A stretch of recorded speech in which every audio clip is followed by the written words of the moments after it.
back, everybody.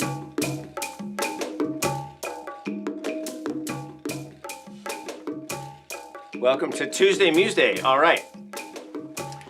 If you first person to correctly guess the time signature gets 9 points.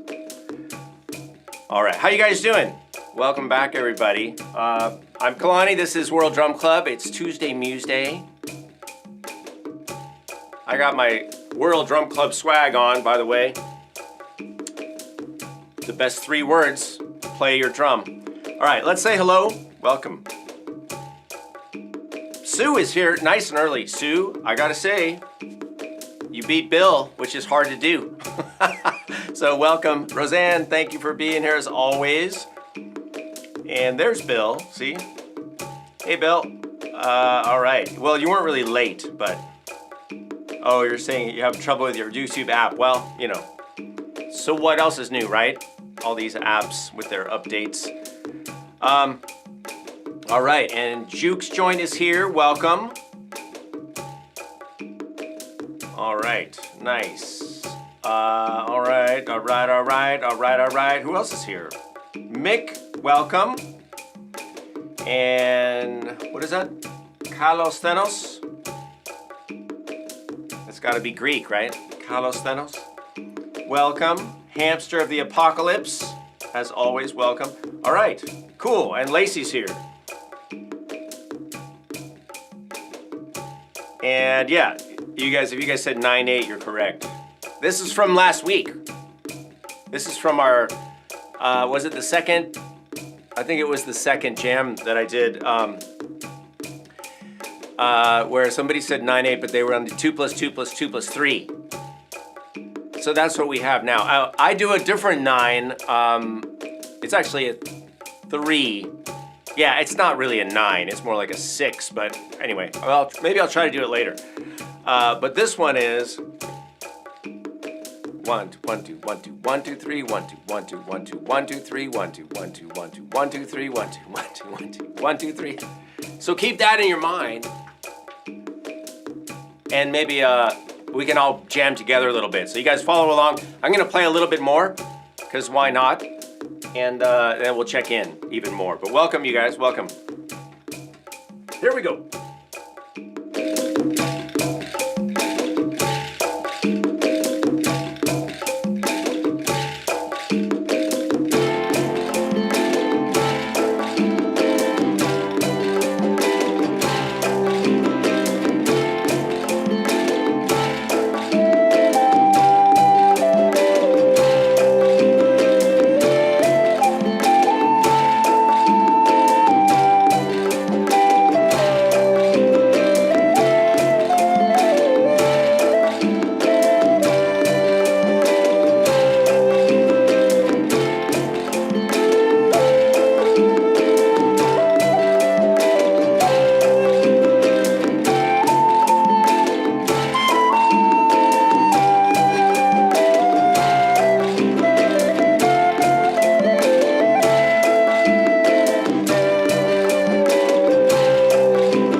right, folks. Woo! Nothing like a little improv in 9/8 to get the day started. All right, let's move on with a feature of the show before we lose too much time. All right, here we go. Guess the sound. Are you ready? Are you guys ready? Here we go, real quick. We're going quick. Ready?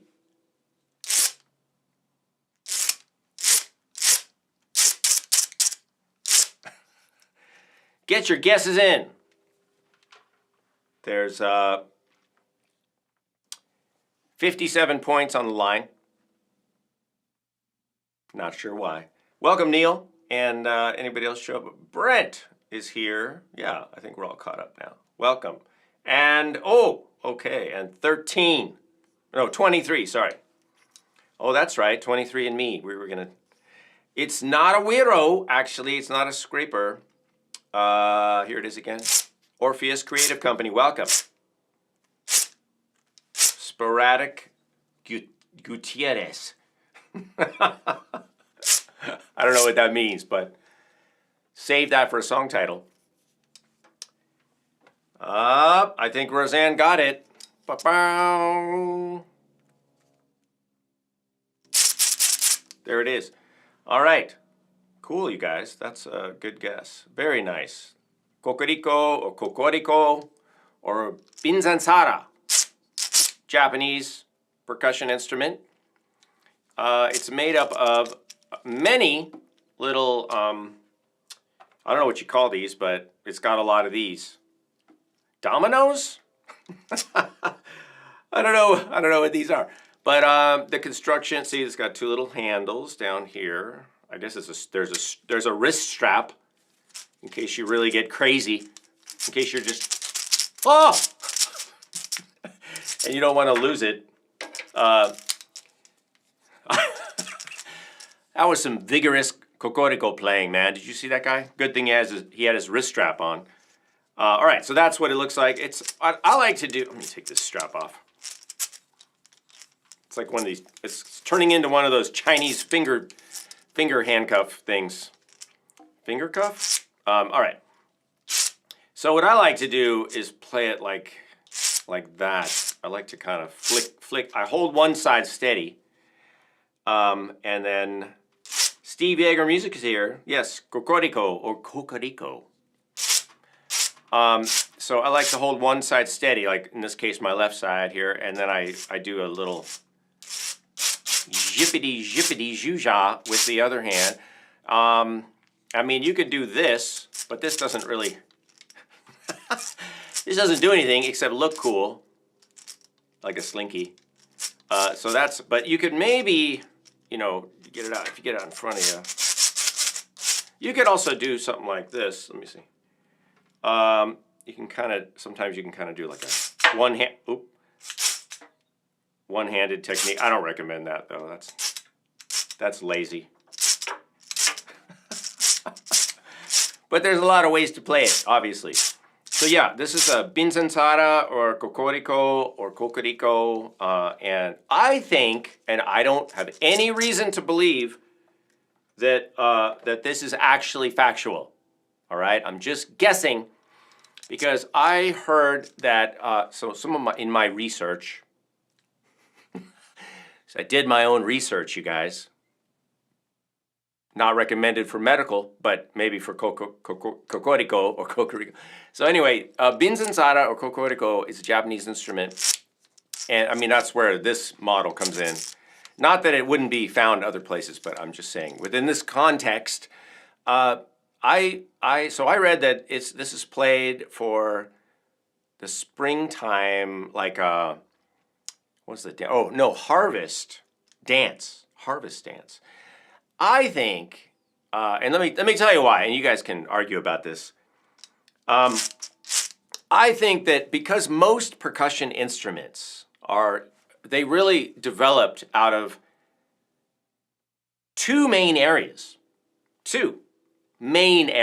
I'm not saying exclusively, but our main instruments and we have two big categories, but most instruments came from either hunting or the preparation or the gathering of food. So either hunting and or gathering or farming, let's just throw farming in there, farming of food. So either, hunting or farming food or preparing food. And even things like the frame drum, right? Like in her book, when the drummers were women, Lane Redmond talks about how they think the frame drum really came from a sieve or some tool to separate the wheat kernel from is it chaff or chaff, and things like that. And we know a lot of tools like the cowbell, the hoe blade, most of the string instruments, the flutes and the wind instruments. A lot of those came from hunting.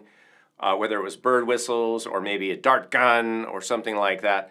And then the blacksmiths who were making the tools were the people who carved the first drums, and the techniques of playing the drums are the same as the technique of making the drum.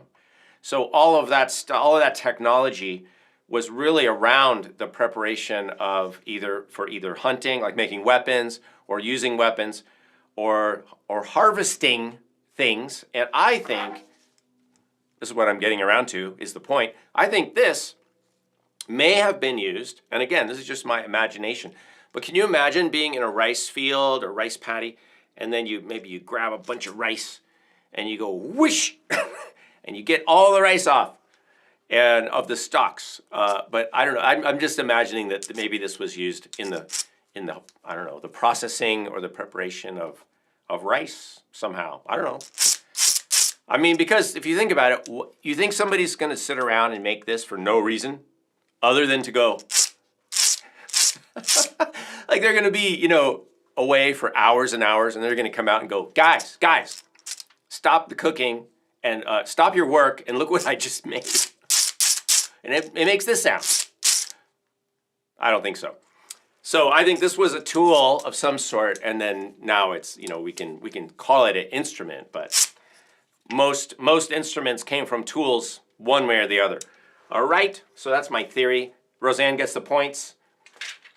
57 plus, what did I say earlier? 9 for guessing 9. I kind of gave it to you there, so 66. 66 points, Roseanne, are yours. You're dominating today in the point category. All right, 66. Well, maybe that's a good number. All right, so is everybody okay? Everybody good? And okay, so Roseanne said in Japan, they have dances that use this instrument. Yeah, I think so, right? So the key would be to go find out, like maybe go ask somebody over there, like, what's up with the Kokiriko or Kokiriko? By the way, they do have some kid versions. Hey, Cornelius, welcome. They had some kid versions of that, the Kokiriko, or yeah, I don't know. I'm not going to keep saying it both ways, but you know what I mean. And one's called the Clatterpillar, which is really cute. It's like a little plastic. I think I have one somewhere around here. Clatterpillar. And there's some other versions of that I've seen. I have one from Indonesia. That's a similar design, but much smaller. It's kind of a short version. But a cool instrument. So maybe that could be part of our Gimme Five later. So keep that in mind. All right. That. And then I also, so let me go over the instruments that I was using, and I used last week in a video that I posted.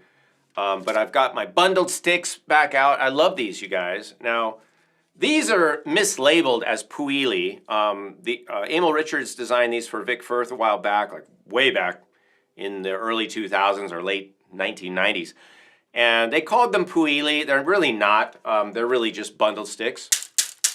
They sound a little bit like puili. I don't have any puili here handy. But puili are made of bamboo, and they are slotted pieces of bamboo, and that's not what this is. This is just a bundle stick. But they do sound like a bit like puili. So that's what these are. And you can see these are rattan. You can buy these at the hardware store, usually garden store, and you just bundle them up. Nothing fancy. I really like them. I think They're very useful. I've used these on recordings. They're an alternative to, a shaker sound, or maybe like a sound like a maraca. You could, and that's a typical maraca, but you can imagine substituting the bundled sticks, maybe for a maraca or for some other clapper, like a clapper instrument. So, we like those. And the thing I like about those too is that they're so easy to play. It's just sticks and you hit them together. So there's really almost no technique. It's just, hold one and strike it with the other one. All right, and Urban Dervish is here, welcome. I also got out some of my favorite C-pod rattle, and I just love these things. Those are what those look like. Let me see if I can focus. Let me focus a little more.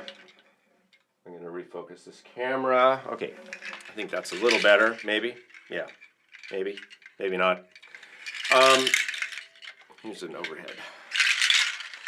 And these are nice because we can not only play them like a rattle, right, like a shaker.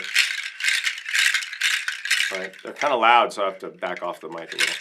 But you can just add a little bit of ambient texture with these things, especially if you put some reverb on. Hold on.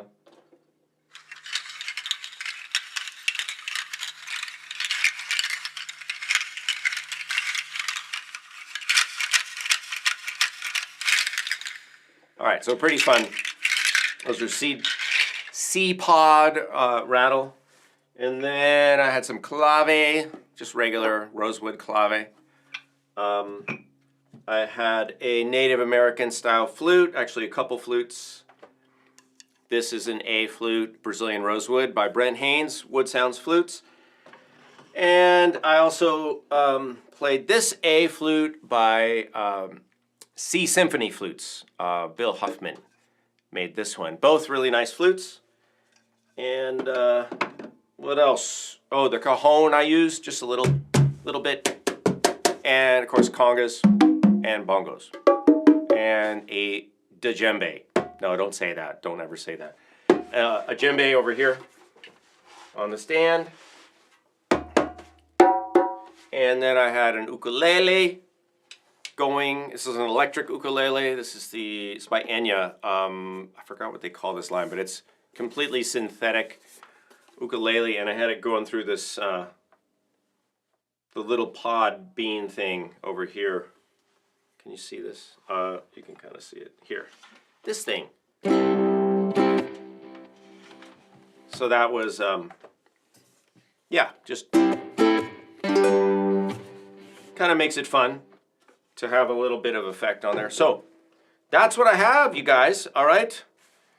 And yeah, Steve Yeager Music says puili sticks from Hawaii. Yeah, puili are a Hawaiian instrument, and I'm part Hawaiian. My grandmother was born and raised. My mom taught hula and learned Hawaiian language and culture and went there a lot. And so I like to try to represent my Hawaiian side a little bit because it's kind of underrepresented. It's also has been colonialized and imperialized as an island. The island country of Hawaii is now part of the U.S. So I just feel like we need to take care to represent their culture in a way that's accurate and responsible, and not appropriate things. And I got to say, even though I knew Emil and he's a great guy, a lot of people don't mean to do things that are maybe appropriative, but sometimes it happens, and I feel like this is an example of that, like making something that sort of sounds like something and then calling it that other thing, like calling it puili. It's not really, So we just want to get things right, and it's not like about hating on anybody. It's just like if we find something that we could correct or improve our understanding of, then that's all. We just do that, and we move on. All right, so. That's why I like to mention things when I find them. And and you know what, you guys? I think we're all a little bit guilty of maybe misrepresenting things from other cultures or things that we don't know a lot about. And that's normal. That's fine. And so I think we should all be open I certainly am open to being corrected and, having my information updated by people who know more than me. I mean, I'm grateful for that. I don't take it personally. If we can get something better and right, then let's do it, and let's, be glad that we did. All right. So that's all. Yeah. So thank you for acknowledging that. And I did want to acknowledge that today's theme is Diaspora, and that was my way of acknowledging Black History Month, and because the music that I enjoy and the music that I gravitate towards, a lot of it comes from the African diaspora, which is part of U.S. culture. Part of the American culture. Is a lot of it is from the African diaspora vis-a-vis African Americans. And that's one of the things that makes our culture rich and diverse and amazing. Just like all around the world, where people have traveled and they are part of that diaspora, right? The spreading across, or diaspora, however you want to pronounce it. Which means across seed, what is it, like seed, like spore is a seed, right? And dia meaning across. So the spreading of seeds, cultural seeds and other kinds of seeds, is what really, we're so fortunate these days to have this diaspora and to be able to draw from the rich culture that it creates. And of course, in the U.S. and America in particular, we have a lot of things that are unique. Not just, we wouldn't call them African necessarily. We could call them products of the African diaspora. But like blues and jazz and things, and rock and roll, and R&B, all that stuff is from the African diaspora. So there is a difference between something that's from Africa and something that is a product of the African diaspora. But nevertheless, I enjoy the music of, the Caribbean, of West Africa, of Brazil, and all of those places are part of, I think I could say, part of Black History Month, and the rest of the year too.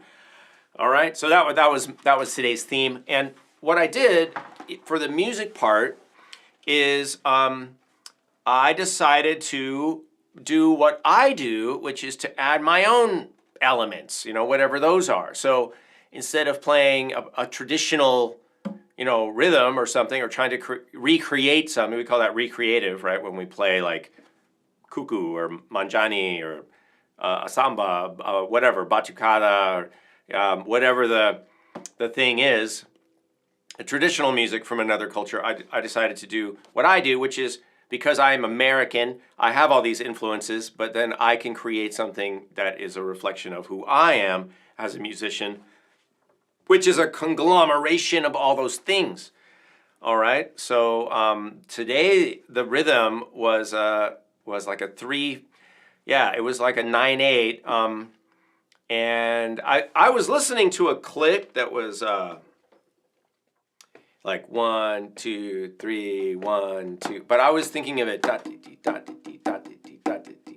and then I was hearing it 1, 2, 1, 2, 3, 1, da dee da dee da da da da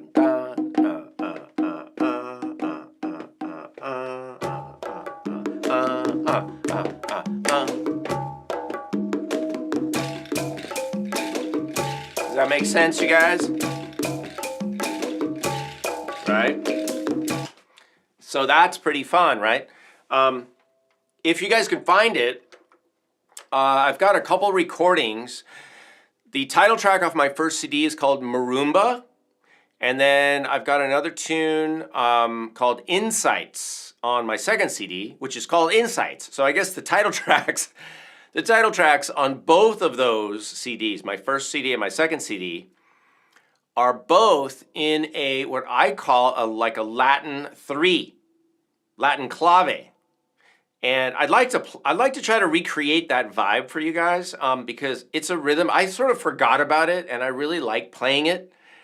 And it's kind of like this. It would still you'd have a click. You'd still have a 3 click, but instead of a triplet, we're gonna feel even eighths, you know, like dot dee dot dee daka dee daka dee daka dee daka dee dun dun dun dun dun dun dun dun. And so let's I'm gonna erase what I have here. Oh, I hate to erase it, but you gotta. All right, and then let me see, how can I explain this? I'll see if I can keep. Yeah, so 1, 2, 3, 1. Here's what I want you guys to do. Feel the 16th notes.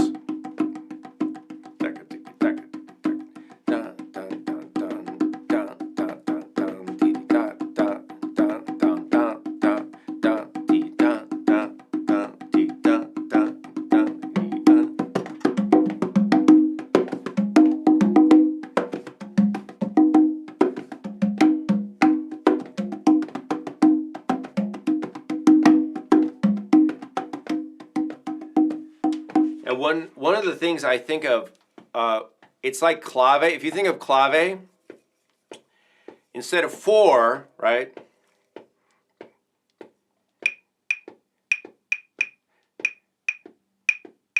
Right?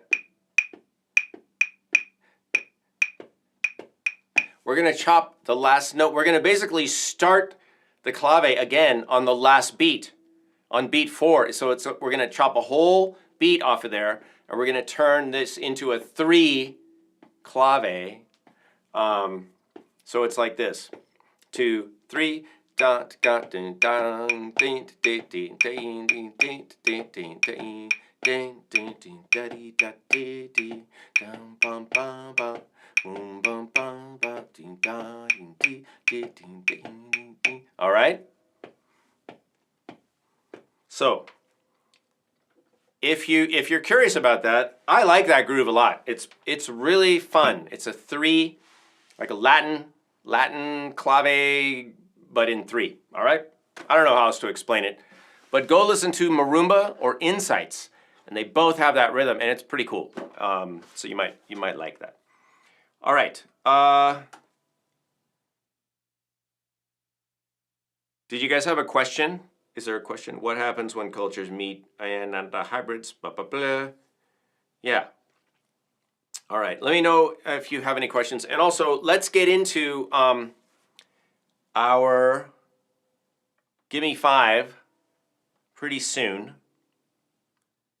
And in the meantime, I think I want to go to music mindfulness for a second. So while you guys are choosing the Gimme Five, I'm going to talk for a second about music mindfulness. What is music mindfulness? For those of you who are new and have not heard of that before, it's some of my work that I've been developing over the last, 6, 7 years. And it's just kind of answering the question, what can the practice of the musician, the practices of the musician inform, how can that inform a mindfulness practice, and how can a mindfulness practice inform a music practice, the musician?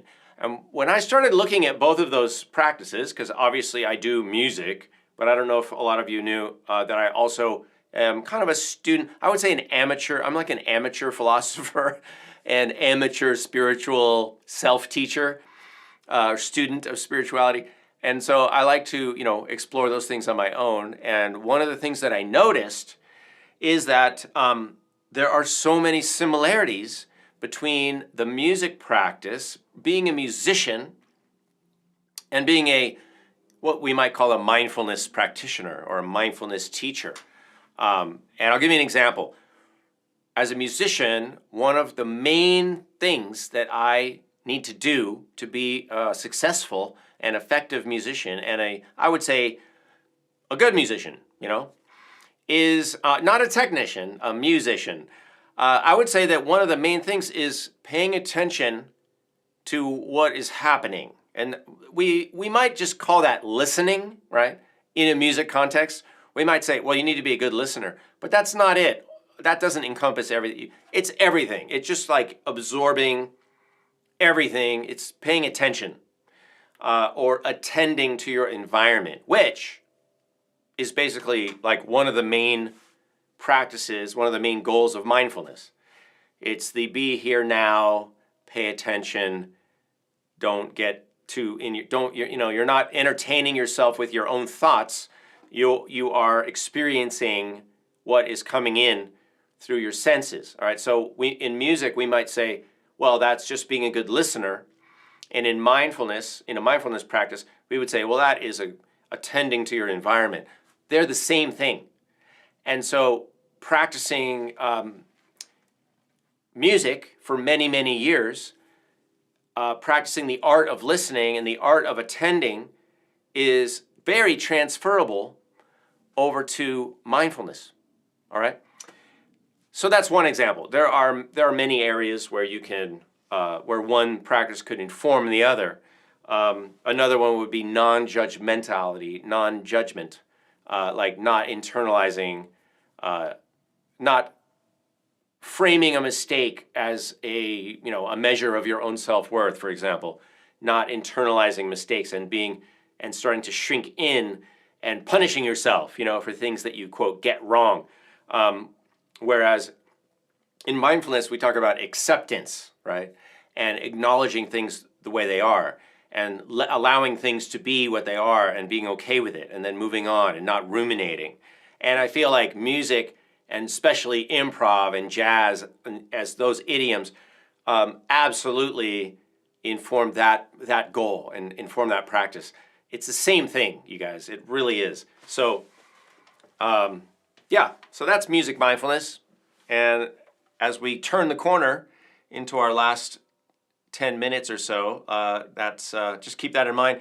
I do have a lot of material that I've produced. I haven't produced anything recently, but I have some podcasts on the iTunes store. It's called Evolve with Kalani Das. So if you look at the Evolve podcast on iTunes, I think it's still there. I don't know. It used to be on my website, and I just changed websites, so it's not on there anymore. But you can go check that out. I've also got a channel, Kalani Das, on YouTube. I've got some things up there.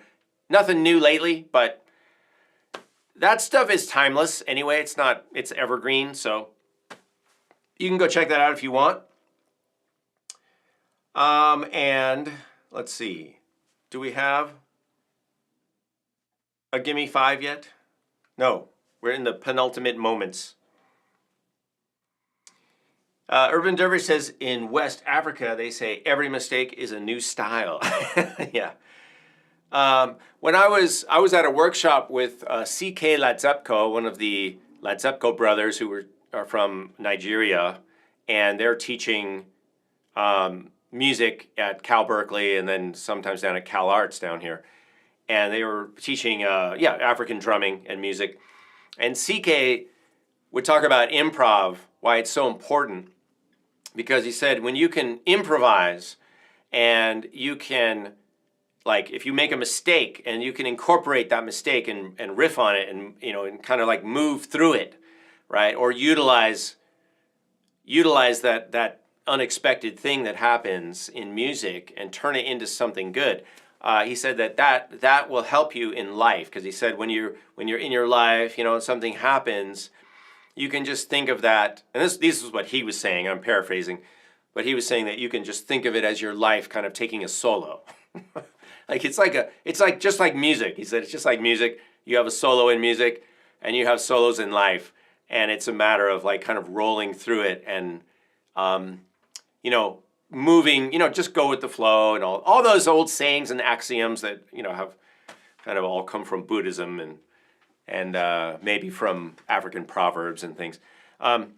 So that was his take on it, and I agree with that. I think studying improv, anything that's improvisatory, it can help you a lot. All right.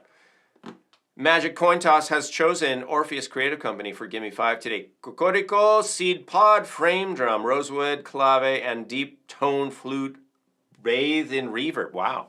Okay. Let me grab a frame drum because I don't have one right in front of me. So I'm going to change a couple things. I got to go over there. I'll be right back, you guys. And I don't have anything in the looper, so I can't play anything. So talk amongst yourselves, and I'll be right back.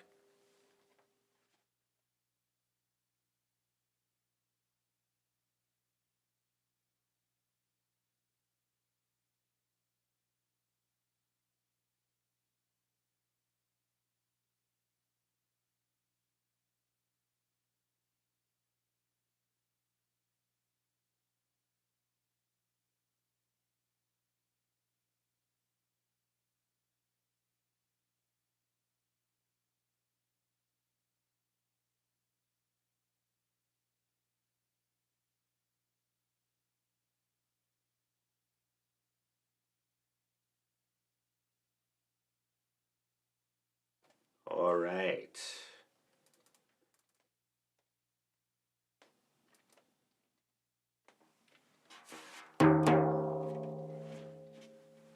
Let's see what we can do.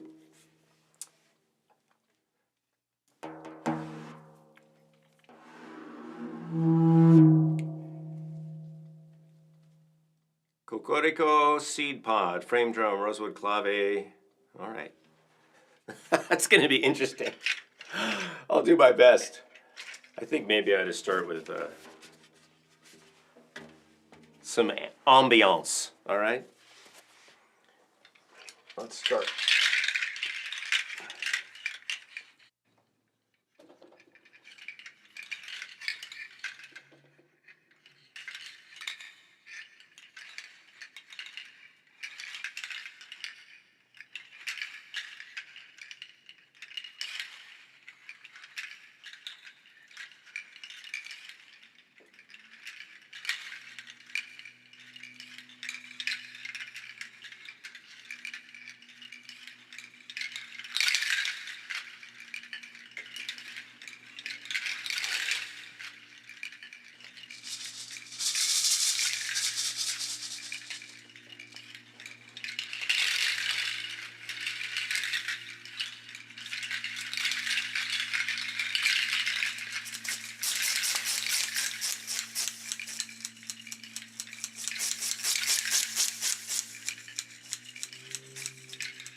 for being here, everybody. All right, that's going to do it for today. Thanks,